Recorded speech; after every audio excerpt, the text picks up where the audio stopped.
Ile swali umeuliza ndio ilifanya nikuje hapa Mount Kenya East. Mimi naona hatari mbele, kwa sababu hizo siku unataja nilikuweko. Mimi nilikuwa kwa serikali ya Moi, na ile maneno ninaona ni ile ilikuweko wakati ya serikali ya Moi ya kugawanya mlima. Kulianzisha kampeni hapo ya kugawanya hii mlima na kikaunti, tukaanza kusikia siasa. Watu ya Kiambu walikuwa na rais mara mbili, watu ya Nyeri walikuwa na rais, sasa ni wakati ya Murang'a. Wengine wasema sasa ni wakati ya Meru, sasa ni wakati ya Nakuru. Hiyo siasa ndio nikaanza kusema hapana, na ndio uliona nilianza kampeni ya kusema mlima isigawanyike, kwa sababu niliona hatari. Umesema vizuri sana. Wakati ya Moi tuligawanywa vibaya na tulipata shida mingi sana, kwa sababu tulikaa kwa upinzani, na ni vile umesema 1992 watu ya Murang'a wakasimamisha Kenneth Matiba, akapigiwa kura na watu ya Murang'a, watu ya Kiambu na watu ya Nairobi. Watu ya Nyeri wakasimamisha Mwai Kibaki, akapigiwa kura na watu ya Laikipia, Nyeri, Kirinyaga, Embu, Meru, Tharaka Nithi. Kibaki akapata 1.1 million votes, Matiba akapata 1.4. Ukilinganisha hiyo inakuwa 2.5. Moi akapata 1.9. Tukaketi nje na tulikuwa na kura za kutosha kupata serikali, tukakaa nje. Saa hii nimeona hii mpango ya kugawanya Mount Kenya East na West, nimeona hiyo mpango ile ilikuweka wakati ya Moi, na nimeiona vizuri sana, na ndio hiyo mpango. Ninawacha niambie watu wetu wa Meru, Tharaka Nithi na Embu, tukiangukia hiyo mtego, serikali mtakuwa mkionea kwa view sasa, kwa sababu tutaingia kwa hiyo mtego tena. Na unajua tangu 1997 tukaanguka mara ya pili, tukaerevuka, hatujawahi zigawanyika. Na ndio 2002 tukaigiza Mwai Kibaki, 2007 tukarudisha Mwai Kibaki, 2013 tukaigiza Uhuru Kenyatta, 2017 tukaigiza Uhuru Kenyatta, 2022 tukishikana tukapiga 87% kura za Mlima Kenya zikaingiza William Ruto na Rigathi Gachagua. Tuko ndani ya serikali nikiwa deputy president. Tukikubali kuingia kwa hiyo mtego, tugawanywe, tudanganywe ati nyinyi ni East, nyinyi ni West, ati nyinyi mtembee pande yenu na nyinyi mtembee pande yenu, tutarudi pale tulikuwa wakati ya Moi. Na hivyo mimi nataka kuambia watu wetu ya kwamba umoja ni nguvu. Kama ile maendeleo tunataka haifiki saa ile tumeungana kama mlima na tukigawanyika, tutatoa wapi bargaining power ya kwenda kukaa kwa meza na kusema sisi tuko hapa? Kwa sababu mkiwa wengi mnakuwa na bargaining power. Kwa nini President William Ruto alinipatia kuwa deputy president? Kwa nini hakutoa pahali nyingine? Alitoa hapa mlimani kwa sababu alikuwa na haja na kura zetu. Hiyo ndio ukweli. Kama hakuwa na haja na kura zetu hangeniteua. Hakuniteua ati kwa sababu mimi ni mrefu, ni mweusi, ama ananipenda, ama ninaongea Kizungu. Hapana, alipiga hesabu ya siasa, akaona ndio afaulu kama rais anahitaji kura za Mlima Kenya, ndio akachukua kiongozi kutoka Mlima Kenya, ndio watu ya Mlima Kenya wajue wako ndani ya hiyo serikali. Wakienda kupiga kura wanajua wako ndani na wamesimamiwa na mambo yao itakuwa sawa. Sasa tukigawanyika tukue East and West, kwa hesabu ambayo itakuja mwaka 2027 hakuna pahali tutakuwa. Wengine watajipanga bila sisi, kwa sababu sisi tuko pande hii, wengine iko pande hii. Kwa hivyo mimi nasema kama sisi watu ya Mlima Kenya tunataka kuendelea kuwa ndani ya serikali kwa miaka ijayo, tukae tukiwa kitu kimoja. Na mimi nikisikiza raia, kwa sababu nimewauliza jana, hawataki. Kwa hapa kwa viongozi tunakuanga na tofauti za viongozi hapa juu, lakini mwananchi wa kawaida, Mumeru, Mtharaka, Mwembu, Mbere, Munithi, wanaelewa maana ya umoja, maana ya kukaa tukiwa kitu kimoja. Isitoshe, historia yetu sisi ni watu moja. Hakuna siku tumegawanyika hata siku moja. Historia yetu sisi ni kitu kimoja.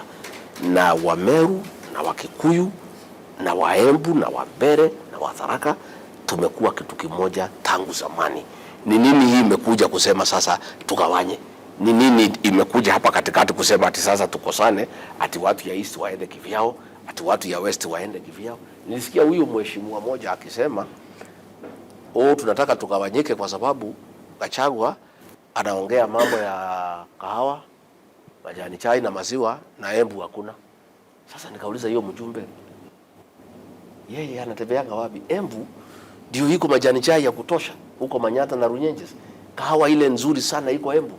Na sasa mimi nasikia mheshimiwa akipeana, aliulizwa kwa radio, kwa TV, kwa Citizen, akaulizwa wewe, hii maneno ya kusema East itoke kwa West, what is the reason? Na kwa sababu ni siasa tu, ni kitu hata hajafikiria. Akasema bana, unajua sasa akachagua, tunataka mtu mwingine ya kutuongelelesha mambo yetu, kwa sababu yeye anaongea mambo ya chai, mambo ya kahawa, mambo ya maziwa. Na Mount Kenya East hakuna maziwa, hakuna machai, hakuna kahawa, iko dengu peke yake na kondoo. Sasa hapa Meru, maziwa katika Kenya, Meru Dairy Farmers Cooperative Society inatoa 500,000 liters ya maziwa kila siku. Ndio namba moja katika Kenya. Sasa ukisikia kiongozi amechaguliwa na watu akisema ati Mount Kenya East hakuna kahawa, hakuna majani chai, hakuna maziwa. Na sasa huyu ndio kiongozi anataka kuambia watu ati kuna pahali anaweza waelekeza, na mwenyewe hata haelewi Mount Kenya East economy yake inakaa namna gani. Because the economy of Mount Kenya East is coffee, tea and milk, ikifuatiwa na miraa na muguka. Kutoka hapo tunaingia korosho na hizo vitu zingine, lakini the main cash crops ni hizo. Na hiyo ndio ukweli ya uchumi ya Mount Kenya East.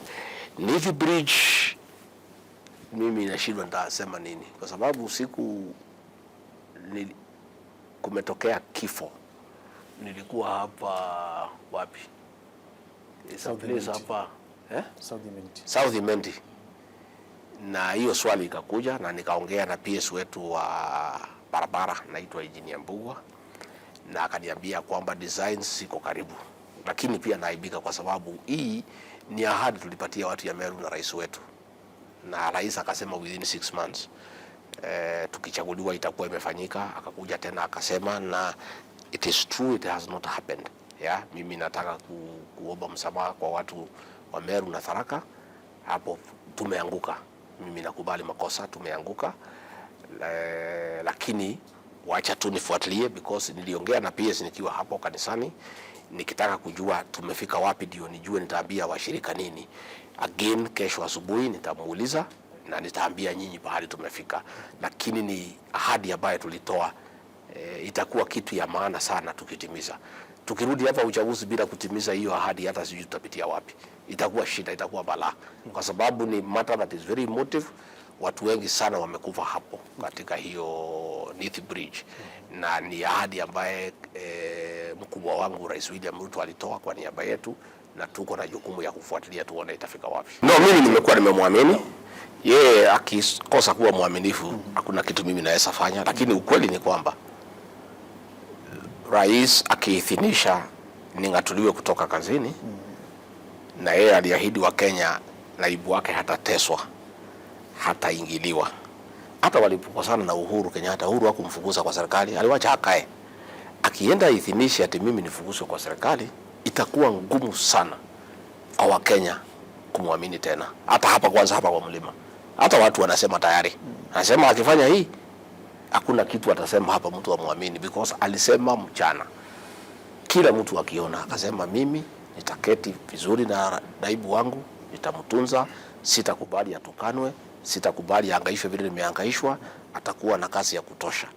Hiyo tayari imefanyika, mimi nateswa na hangaishwa, imefanyika. Hiyo hapo hiyo uaminifu imeenda chini, ile kuaminiwa. Sasa akiidhinisha ati watu waende waningatue kwa kazi, sasa yeye kuaminika tena, hata akienda kanisani, hata akija hapa Meru, hata akienda Embu, hakuna mtu atamwamini tena. Ile yote atajaribu kusema, watu watakuwa na shida naye, because yeye mwenyewe ndiye alisema tutaketi namna hii, tutaketi namna hii, tutaketi namna hii. Tena watu pia, unajua watu wanaangalia vile mimi nilimsaidia, vile nilikuwa na shida mingi nikikufa na yeye, ile kazi nilimfanyia, vile nilizunguka kila pahali nikimtetea, nikimfanyia kampeni zaidi ya miaka 4.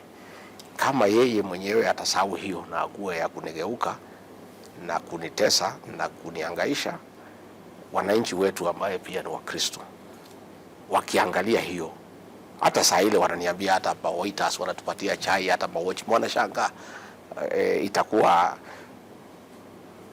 akiangaliwa na wananchi itakuwa na shida. So ni kitu yeye labda atafikiria, afikirie vile anataka kufanya, na ajue atakaa na watu namna gani, kwa sababu hii maneno ya kiongozi kuaminika ni muhimu sana. So yeye ataangalia, atapima, yeye ni kiongozi wa zamani, yako na experience ya kutosha, ataweigh all those things, a make decision, aone vile atafanya. Ni kweli kuna project mingi sana zilianzishwa wakati ya Rais Uhuru Kenyatta, hazijakamilika, na ndio mimi nasema, mimi ni pendekezo langu kwa mkubwa wangu Rais William Ruto na wabunge wetu, tafadhali tuache vita, turudi kwa kazi, tumalize hizi project. Angalau hata kama hatuanzishi zingine mpya, zile zilikuwa zimeanzisha tufanye nini? Lakini sasa watu wanasema sasa kama project ni kuimpeach Gachagua. Sasa hili inaonekana project yote imewekwa nguvu yote. Sababu kama ile nguvu tumeweka kwa hii project ya kufukuza Gachagua ndio ile nguvu tungeweka kwa hizi project zetu, tungekuwa tumeenda mbali sana. Mimi ningeomba tu viongozi wetu wakubali tu, tuzoeane vile tuko, tujaribu, kwa sababu zote tulichaguliwa na raia, tuone vile tutafanya kazi pamoja, angalau zile project za zamani tumalize in the remaining 3 years.